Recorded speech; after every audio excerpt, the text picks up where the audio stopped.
The Old Martians, by Rog Phillips. The man with the pith helmet had his back toward me. Hunched forward, he was screaming at the girl in the lens of his camera. "Don't just stand there, Dottie! Move! Do something! Back up toward that column with inscriptions on it!" The girl was tall and long-legged with ideal body proportions, her features and skin coloring a perfect norm blend with no throwback elements. Right now she seemed confused and half frightened as she tried to comply with the directions of the man with the movie camera. She smiled artificially, turned her head to look at the fragment of a wall behind her, reached out with a finger and started tracing the lines of an almost obliterated inscription in its stone surface. The camera stopped whirring. Its owner straightened and grumbled. "That's all?"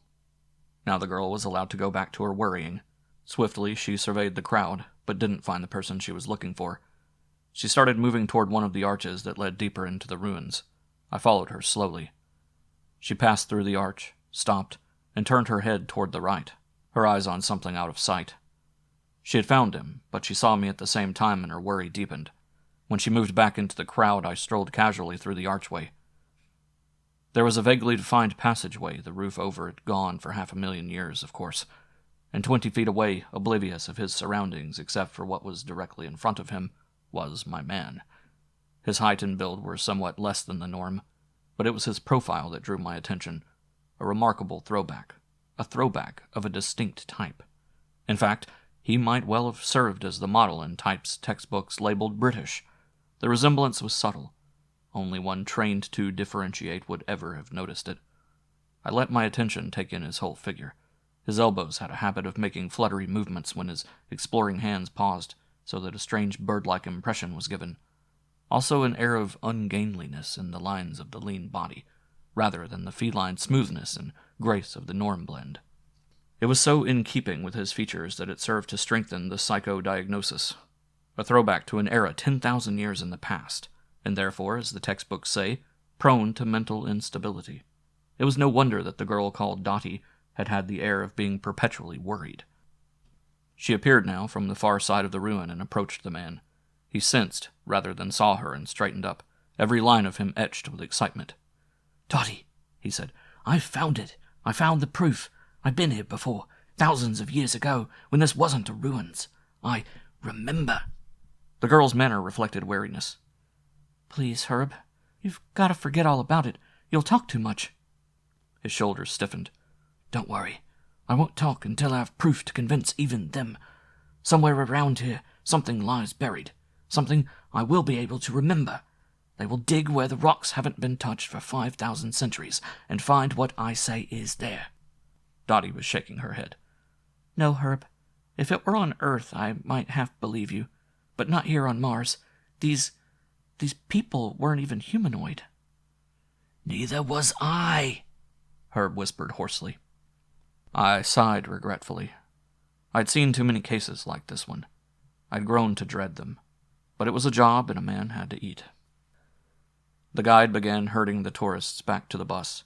I mingled with the crowd, and when Dottie and Herb climbed aboard, I managed to stick close to them. "Where'd you go to?" the man in the pith helmet called from where he was sitting. "Stick close to me. I put a new roll in the camera. At the next place, I want to get some shots of both of you together." "All right, George," Dottie said obediently. She and Herb were forced to find separate seats. They would do no talking, so I faced around and studied the three alternately. The man in the pith helmet, George, was a normal blend, totally unconcerned about his reactions on others, so long as he could pursue his hobby. The bus detoured a roped-off area in the center of the ancient city, the part considered too dangerous because of cave-in possibilities, and made its way out to the northern edge of ruins to the part that resembled the ancient cemeteries on Earth. The only major difference was that there were no remains under the evenly spaced stones. There was some doubt that it had been a cemetery, but the guide announced it as one.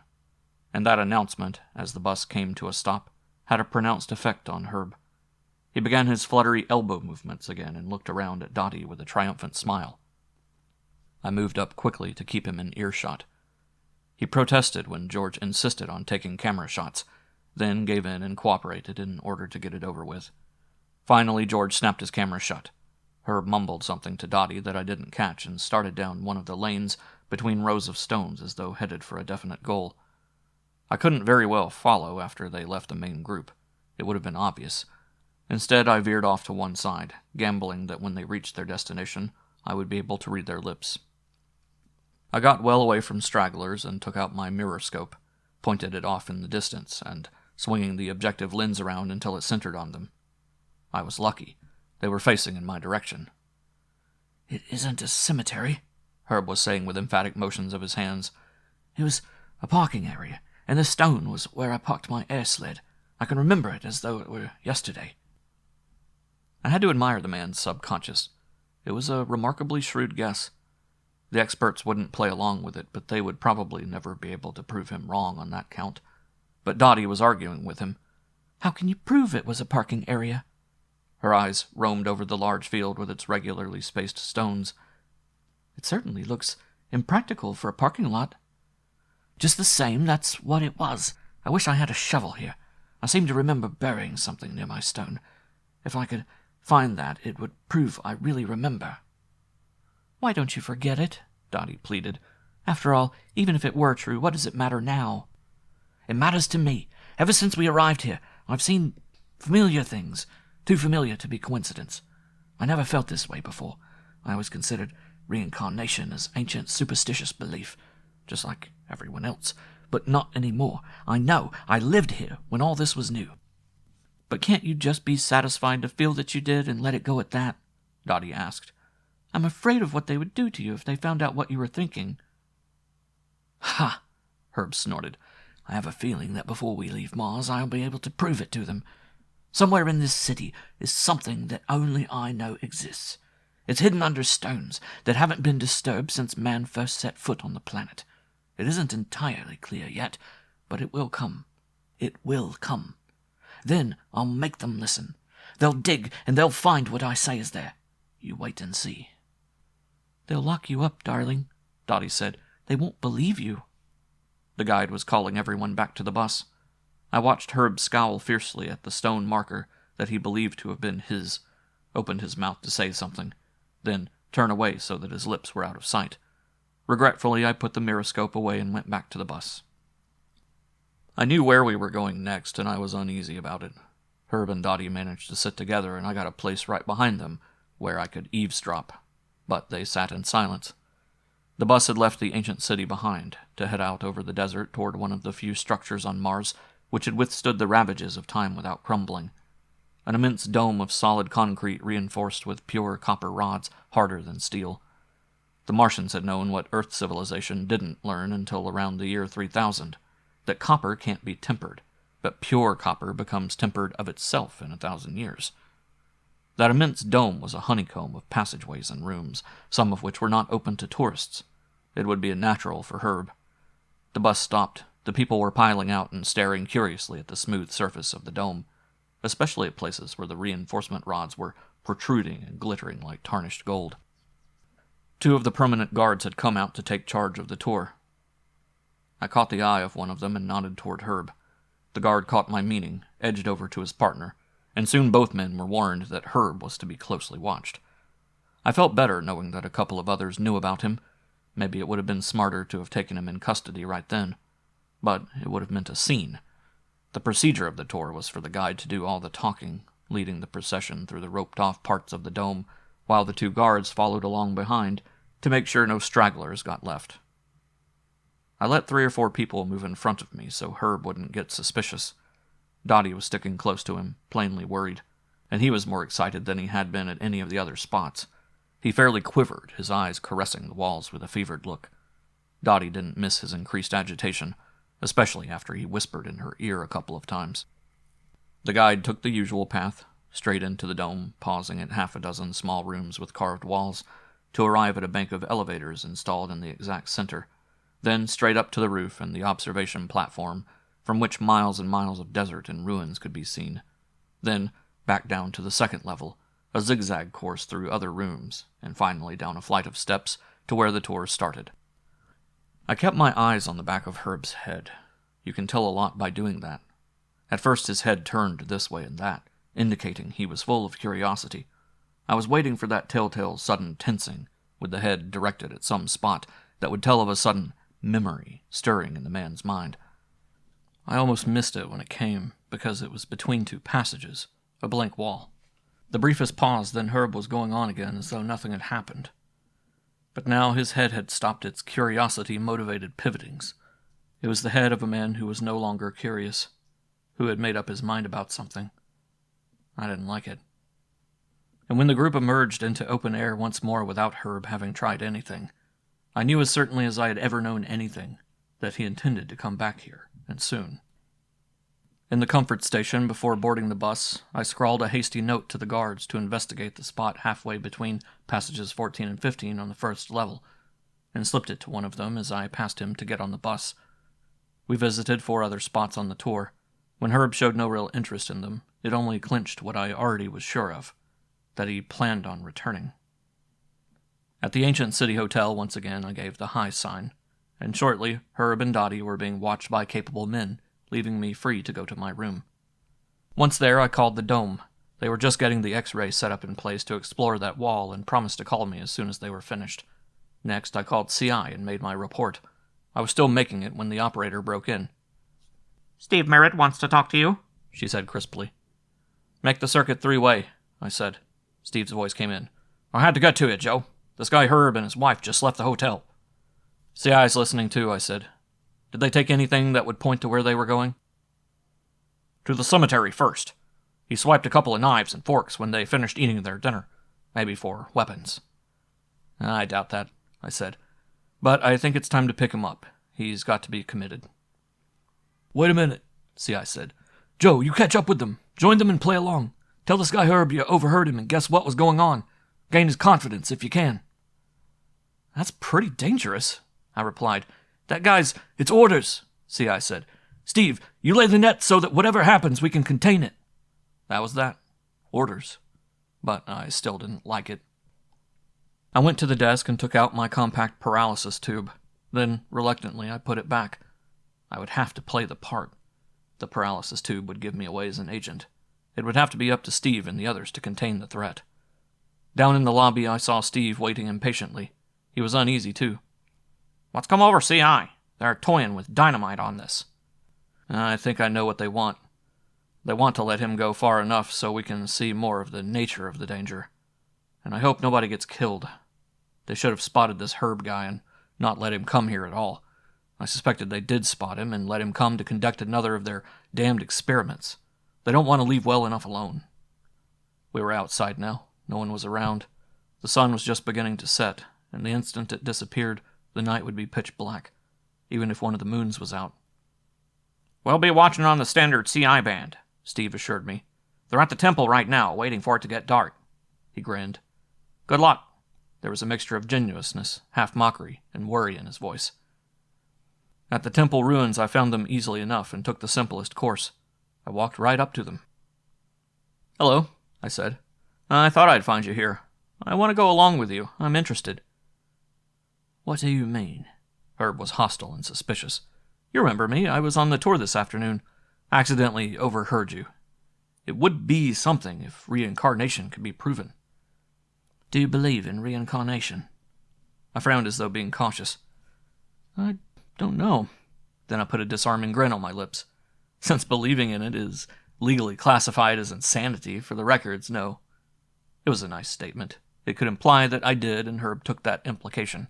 He accepted me. Dottie was different. "How do you know he isn't an agent?" she asked Herb uneasily. "If I am, the fat's in the fire," I told her. "But wouldn't I be locking him up?" This quieted, but didn't satisfy her. "Anyway," I said, "if you can dig up something that you remember burying, an extra witness won't do any harm. That's what you're after, isn't it? Proof that will end the last bit of doubt?" "That's right," Herb said. "And you can help me dig." "Okay, then," I said, and it was settled. We introduced ourselves, then lapsed into silence while we waited for the sun to set. It wasn't long. The place looked more like a cemetery than ever in the eerie glow of black light pencils. As we made our way along a row of stone markers, Herb strode purposefully. Dottie stuck close to him, still a little suspicious of me. I trailed half a step behind. Finally, Herb stopped beside one of the markers. "This is it," he said softly.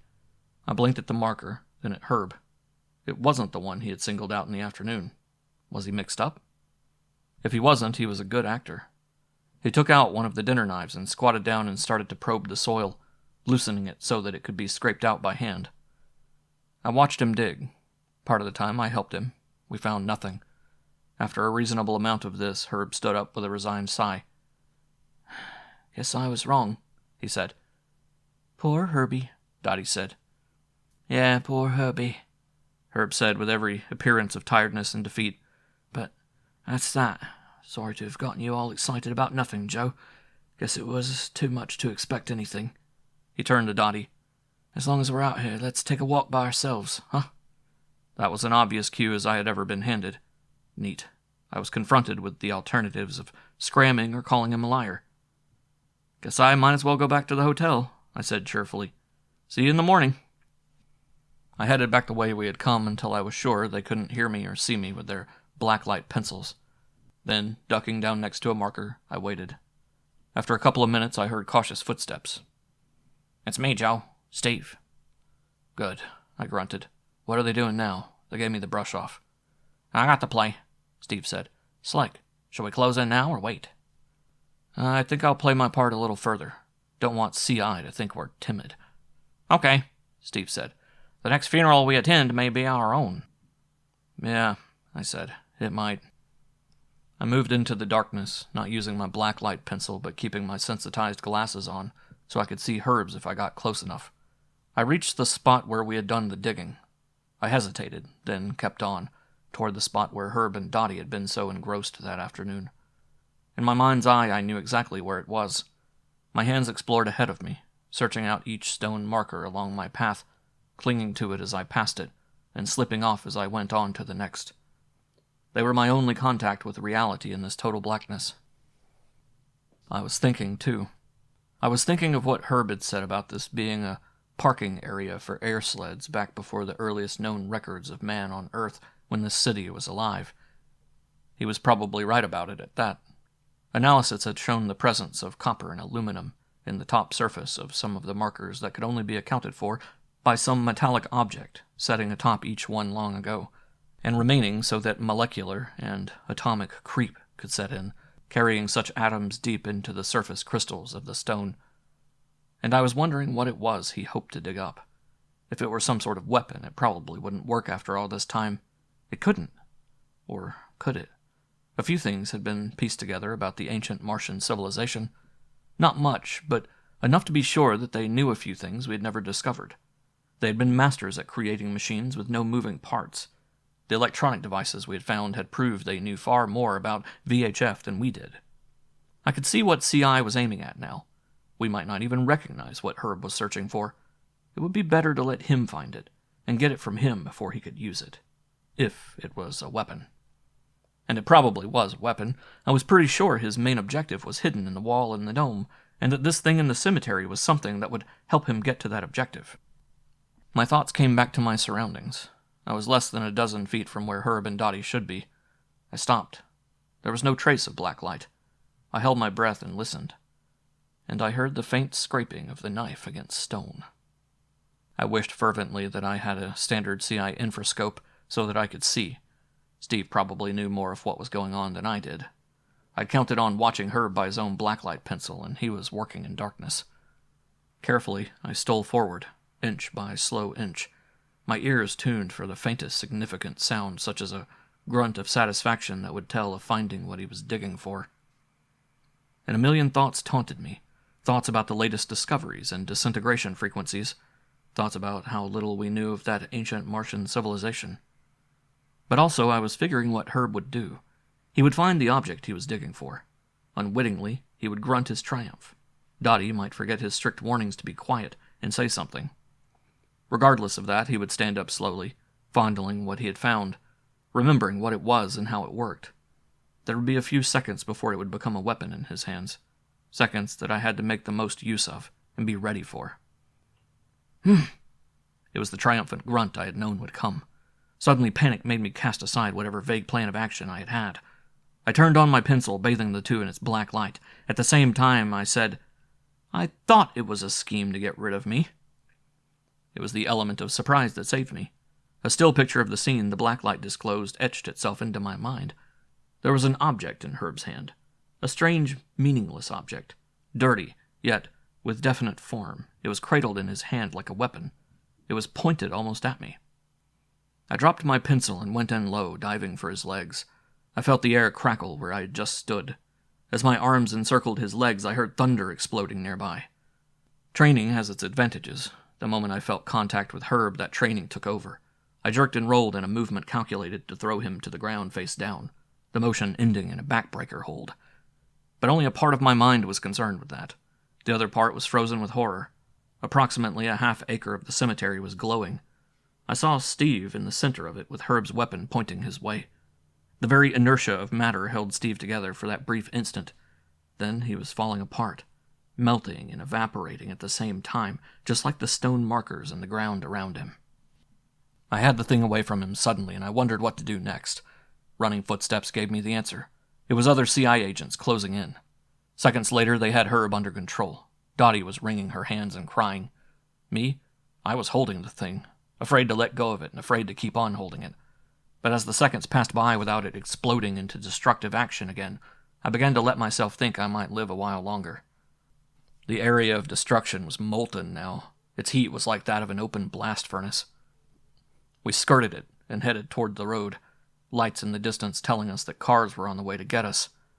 I saw Dottie stumble. I took her arm. She looked up at me, recognized me in the light from the glowing pool of bubbling lava, and tried to pull away. "Take it easy," I said gruffly. "I'm your friend. Maybe the only friend you've got here." Her look told me she didn't believe me, but she didn't pull away anymore. We walked along, and after a moment she seemed to struggle up out of her mental paralysis. "Herb was right," she said in a low, wondering tone. "He really did remember." "It was plain coincidence," I said sharply. "And don't ever let yourself think differently. He's insane. It's a recognized form of insanity. He'll be sent to a good mental hospital, and in a year or two he'll come out good as new." "Coincidence?" she echoed. Then she laughed. It was mirth that drifted quickly into hysterical hopelessness. I dug my fingers into her flesh until the pain brought her to her senses. "Coincidence," I said. "Nothing more. I've seen 17 cases just like his. How else did I spot him? I recognized the type. None of the others found what they rationalized themselves into thinking they remembered from the time they were Martians. Eventually one of them would stumble onto something. That's coincidence, not incarnated memory." She turned her head and blinked at me. I nodded grimly. "I'm an agent," I said. "I go out on the tours for one purpose only, to spot psychos and make sure they don't get out of control. You'd be surprised how many there are. Some of them, like your husband, probably show no sign of instability until they get here. They look around at the evidence of a civilization that existed before Homo sapiens had evolved on the Earth, and it throws them. If you want to understand more about it, read the medical books. They get irrational pre-memories. They look at something, and the idea of familiarity associates with the new impression. They look around a corner and see something, and build up the conviction that they had consciously known what was there before they looked around the corner." I felt that I was making headway with her. I wanted to. I had to.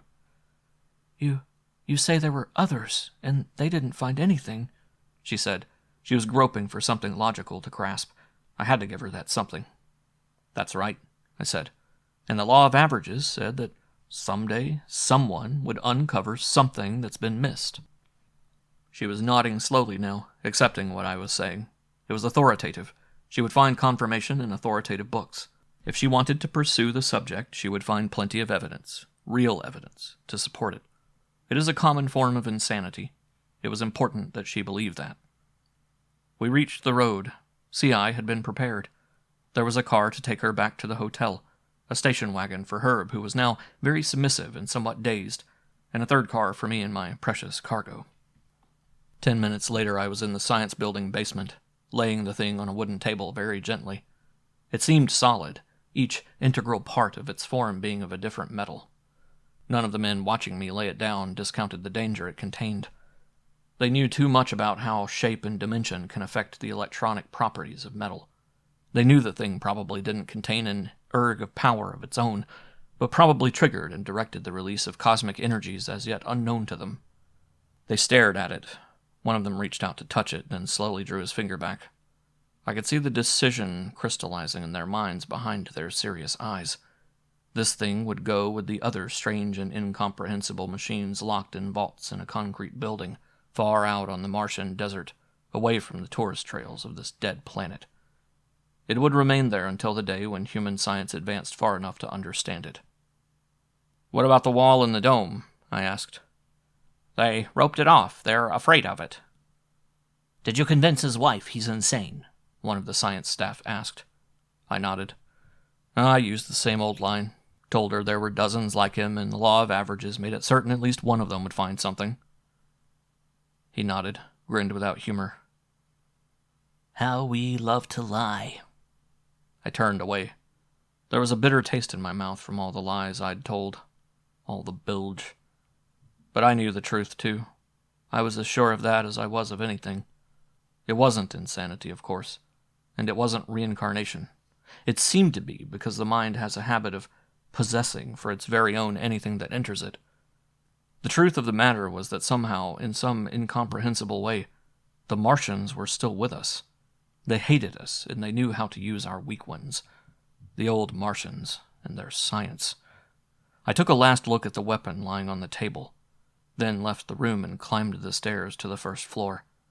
I walked down the silent, empty hall to the exit and out into the night. I let my eyes roam the blackness of the lifeless Martian desert.